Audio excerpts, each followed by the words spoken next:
to a guy that is the coordinator officials for the Southeastern Conference. He is also 271 days into a fourth-year term as the NCAA Secretary of Rules Editor. Steve Shaw, I hope you're having a great afternoon. Welcome into the game in Tuscaloosa. I am, thank you, and I'm shocked that you counted all the days, so it's good to know. Well, it's kind of easy. It's kind of easy. September the 1st is the same day that most college football games are starting, so we're only 94 days away. I just subtracted 365 and came up with 271. I mean, I'm a kind of numbers guy, so I like to kind of look at it. So 271 days. What's been the unique part of that job and that other responsibility now that's added to your name? Well, obviously I'm honored in that role, and I've always kind of been a rules person, and so it's been humbling to kind of take over that responsibility. But I'll tell you, our game's under attack from a number of different areas. Player safety is the most important thing, and so I think how we evolve our rules to keep the great game that we have, but to protect our players is going to be so critical as we go through not only this year, but the upcoming year. So I take it as, I'm honored. It's a big challenge, and, I just look forward to help the Rules Committee navigate this thing and, hopefully keep player safety in everything we do, and we'll keep our game strong.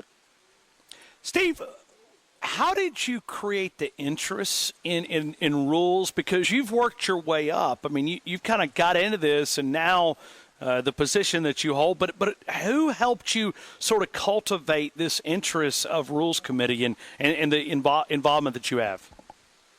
Well, it's interesting. It's more of a journey than a person or one thing. But the first year that I ever officiated football.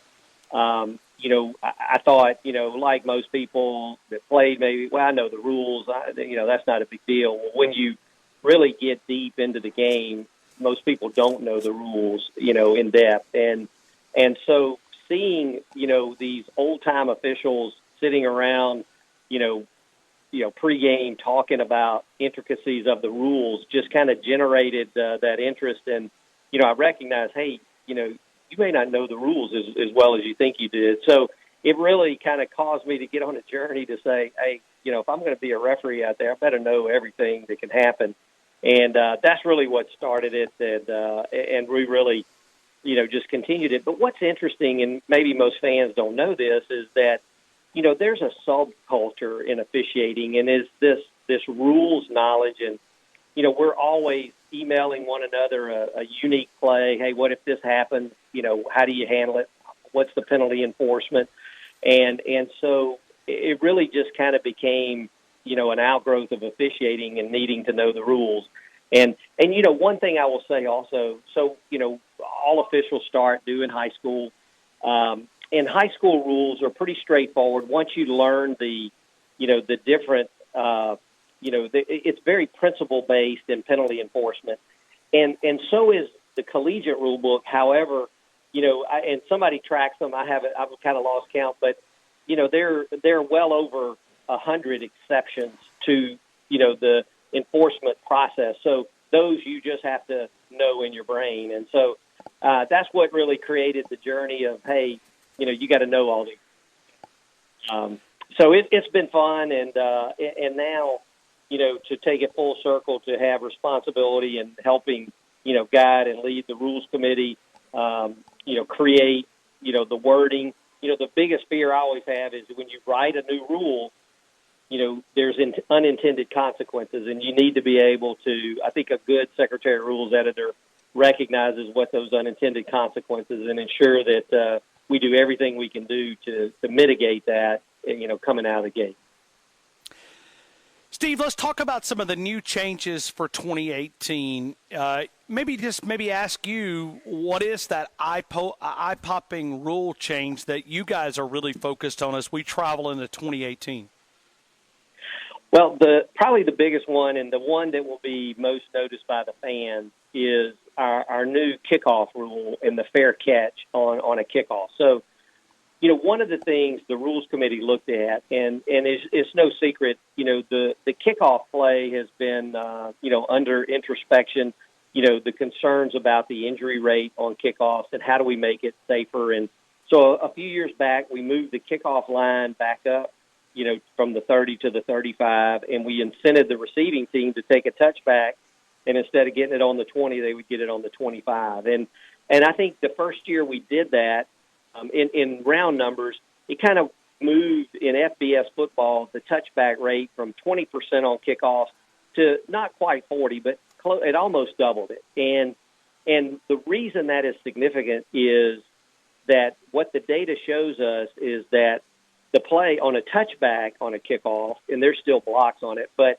it is a much safer play than an actual return. So I think the Rules Committee felt if that incents more touchbacks, then it's a good thing for, player health and safety. And so, we've kind of gone through, a few years with that rule in place. But now what we're seeing is kind of a growing trend of teams, with good kickers and athletes on their cover team may not want to give up that 25-yard line, and they try to sky kick it, bring it down, at the 5-yard line and get down and cover it. And so I think the Rules Committee, looking at the play, how do we make it safer? Well, one way to make it safer is create more touchbacks.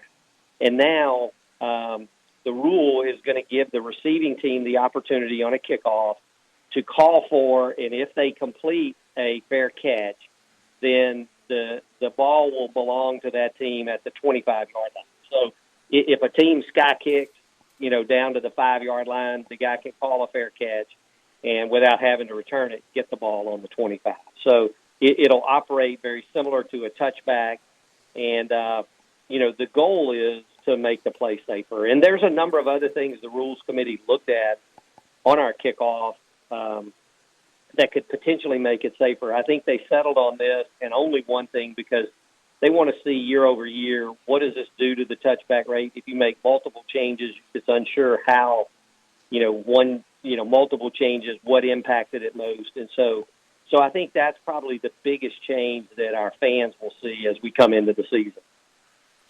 Steve, can you imagine us 5 years out, 10 years out, completely doing away with the kickoff? Well, so here's what's kind of changed, from a few years back where coaches, and coaches have the biggest voice in the Rules Committee. Coaches were very defensive of, we got to have a kickoff. We got to save the kickoff. We can't make any changes. But I think the coaches have come full circle. And, in fact, at our AFCA meeting, right after the season, they have the coaches group has a rules committee that kind of meets every year and talks about changes in the game. And so this was an idea that was born out of there. And the coaches have really come full circle to say, we want to make the play safer because we don't want to lose the kickoff. There's so many, we can all think back of an onside kick, a surprise onside kick that changed the game, a big a kickoff return for a touchdown or change field position. So it is such we even call, people say, hey, what time's the game? Well, kickoff is at, 2:30. So it is such an integral part of our game. The coaches have now really come to the part of, hey, we need to look to make the play safer so we don't lose the play. So I wouldn't say that it's already been discussed. So I'm not saying that it'll be here forever. But I think the goal is to make it as safe as any other scrimmage down and keep the play in the game. And that's, I think, where the Rules Committee is really headed to see if they can make this play as safe as any other. Steve, as part of your responsibilities, and I'm just guessing, something tells me for the last couple of days, all the football coaches have been in one room. Is there a presentation that includes you explaining the details of the new rules, or maybe a Q&A with they've got a question, they've got something? Is this the time that you guys kind of air a lot of those out? We do, and in fact, we spent a good deal of time today, in fact, really going through all the rule changes, getting all their questions answered. Certainly hearing some of their, they don't all love all the changes, but it's a good opportunity with all 14 coaches in the room. We hear one single message together and I think it's good. And there's a number of other things that won't be as noticeable to the fans, but will be to the coaches. Last year we really did some work with halftime. People want, they're giving the rules committee the charge. Let's keep the game moving. But they don't want to make changes that would eliminate plays out of the game or change the nature. So if you recall last year, we did some work around halftime and making it 20 minutes is 20 minutes. And then we did some work around our officials' mechanics, like on plays where runner goes out of bounds. We start the clock when the ball's ready. When is that? We get consistent. And we did that. And really for the first time, and just using SEC stats, we actually the game time went down, year over year over year, the game time had been creeping up. It actually went down 6 minutes in the SEC last year without taking plays out. We didn't make a rule change to take plays out.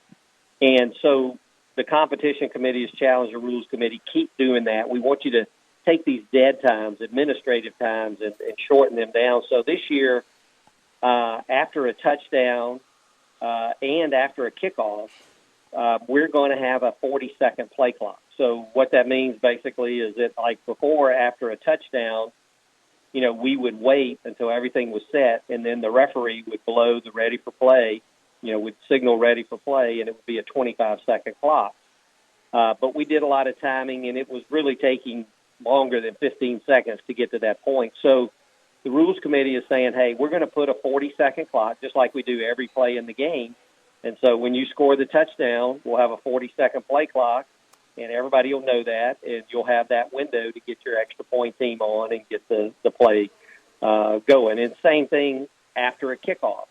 So now after a kickoff, we used to wait, get everything settled, and then have a ready for play with 25 seconds. Well, now as soon as the player is tackled on the return, it'll be a 40-second play clock. And so, just a couple areas where we think, administratively, we can keep the game moving. It certainly won't take any plays out of the game. It won't change the strategy, but it'll keep the game moving. And that's what, even fans want it when they go to games. I don't think they really complain about, is it a 3 hour and 5 minutes or 3 hours and 20 minutes? But they do complain about sitting there in the stadium with nothing going on. So we're going to keep working to keep the game moving. And so that's a change for this year as well. Hey, Steve, final question, and this came from the audience, and we were talking about officiating. We asked some former coaches in the SEC to share stories about, different discussions, I'll call them, on the sidelines, and we got up to a discussion of how do you guys go out and recruit officials? Like, do you spot them in different colleges, working up the ranks? How do you go out and recruit officials as you have officials that retire or move to the next level, the NFL? Yeah, so, how do you replenish those? Yeah, so it's a great question. And so, like in the SEC, well, a couple things. So we have partnered together, the Sun Belt and the SEC, and we've really put our officiating programs together. We keep the crews separate. We have SEC crews and Sun Belt, but we work that. And so certainly the Sun Belt guys are working to get to the SEC. But on the broader view, for an official that works high school, it's probably harder to go from high school to college. Then once you're in college, then it's pretty easy to get, there's film on you, there's evaluation, there, you work with guys that we can get information. We have a lot of camps and clinics. And so breaking it, once you've broken into college, then you have a chance to kind of get noticed, go to a clinic. And I in fact had 8 weekends in a row where we had some sort of camp clinic going. And, I'm either working with our officials or, scouting, if you will. We had a developmental clinic at Vanderbilt this year that really focused on minority officials. So we really do a lot of clinic work, and we're able to look at officials that work in Division II or FCS and really have a small pool of guys that we know, are getting ready. And then we try to put them in spring games, and actually, we'll put them in some, we have a group, what we call supplemental officials. I've got about 40 supplemental officials where on big weekends where we have a lot of non-conference games, we'll work them, engage them in a crew so we can get, not only an evaluation from film at a clinic, but then how do they work with a crew in the game. So it's it's a big deal. I spent a lot of time on personnel development and evaluating new talent because every year you're going to have retirements. We had 3 guys that were selected this year to the NFL, and that's I hate to lose them, but I'm excited for them. It was the ambition that they had. Some guys want to, some guys don't, but so we've got to be ready to replenish them, and so we've got a number of avenues, but it's really looking at Division II FCS, working in clinics, and then actually working these guys in games. Once they've kind of risen to become on our supplemental list. So spend a lot of time doing that. Well, Steve, the reason why I ask, I sat down at a college football game this past year, and there was a gentleman that was looking for a seat, and I had an empty seat. I said, "Sir, you're welcome to sit here." And I shook my hand. I didn't recognize him in the media. And I said, he goes, "Well, I'm a scout." And I said, "Oh, really?" I said, "So you're scouting a particular player?" He goes, No. I'm scouting a couple of officials. We're watching a couple of guys to make sure that we can get them to the next level." And I was like, really? That's the way it works? So I spent like 3 hours picking his brain about the different things, and it was kind of fun just to sit there and kind of listen to him, the things that he was looking for. And I didn't even know that really the way the process works. So I doubt the audience, maybe some of them did.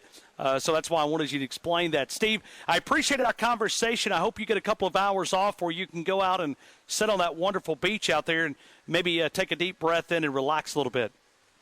Well, I appreciate it. I appreciate you being here and the support of our SEC football. And, when you started the interview, when we get inside of 100 days, that's when the heart starts pumping a little faster. So it'll be here before you know it. Thank you, Steve. I hope you have a great afternoon, sir. Appreciate it. Thanks.